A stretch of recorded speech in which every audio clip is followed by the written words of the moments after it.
আসসালামু আলাইকুম, কি খবর? আশা করি সবাই ভালো আছেন। জাহানারা আহমেদ ডেলি ব্লগে সবাইকে স্বাগতম।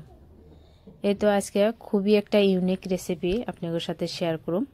আর এটা আমার হাজব্যান্ডে কই আসছিল অনেক দিন ধরে যে এই রেসিপিটা একদিন বানাতো।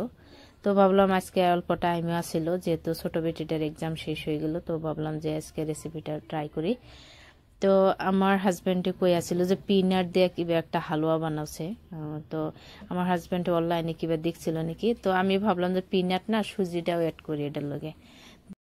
এই হালুয়া বানানোর জন্য আমি প্রথমে নিছি এক বাটি সুজি, 50 গ্রামের মতো পিনাট আর কাজু নিছি 50 গ্রামের মতো নিয়ে আমি সুজিটা প্রথমে ভাজা নিছি ঘি 3 চামচ ঘি দিয়া, তিনটা এলাচি, 2টা তেজপাত দিয়ে আমি ভালো করে সুজিটা ভাজার পরে এখানে দিয়ে দিলাম আমি যেটা কাজু গুঁড়া করে নিছিলাম গ্রাইন্ডারে, ওইটা দিয়ে দিলাম। তারপরে দিছি এক বাটি নারকেল কোড়ানো, আর নারকেলটা আমি আগেই কুড়ায় রাখছিলাম। তারপরে আমি সব কটা বস্তু আমি অল্প ভালো করে মিক্স করে নিলাম। আর এটা কিন্তু সোলার আঁচটা একদম মিডিয়ামে রেখে আমি এটা মিক্স করে নিছি। আর তারপরে আমি দিয়ে দিলাম চিনিটা স্বাদ অনুযায়ী দিয়ে দিছি, যেহেতু আমি মিঠা কম খাই আর মিঠা একদমই কম খাই, তো আমি অল্প কম করে আমি মিঠাটা দিছি। তারপরে দিয়ে দিলাম আবারও 3 চামচের মতো ঘি ঘি দিয়ে আবারও আমি এটা ভাজা নিলাম। তারপরে কয়েকটা কিশমিশ দিয়ে দিলাম।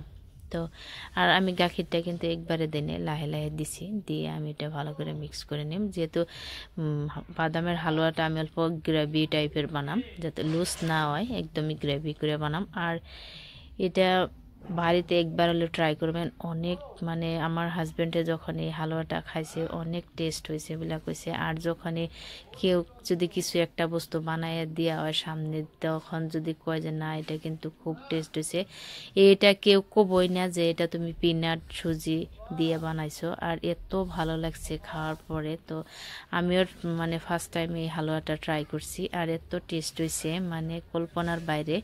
তো আমার বাচ্চাই একদমই সুজি ভালো পায় না, তো আমি অল্প ভাবছি যে আজকে অল্প ডিফারেন্ট করে আমার বাচ্চাকে সুজি বানাই খাওয়ামো। অনেকের মুখে শুনি যে আমার বাচ্চায় সুজি খায়, কিন্তু আমার বাচ্চা দুইটা ছোটটিতেই কিন্তু সুজি একদমই ভালো পায় না।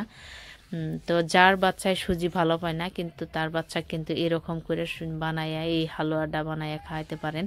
আর রোজাত কিন্তু এই ডিশটা অবশ্যই ট্রাই করবেন, একদম খুবই একটা হেলদি ডিশ। যারা আমার ভিডিও দেখেন তাকে আমি রিকোয়েস্ট করবো এই রেসিপিটা অবশ্যই ট্রাই করবেন ঘরে।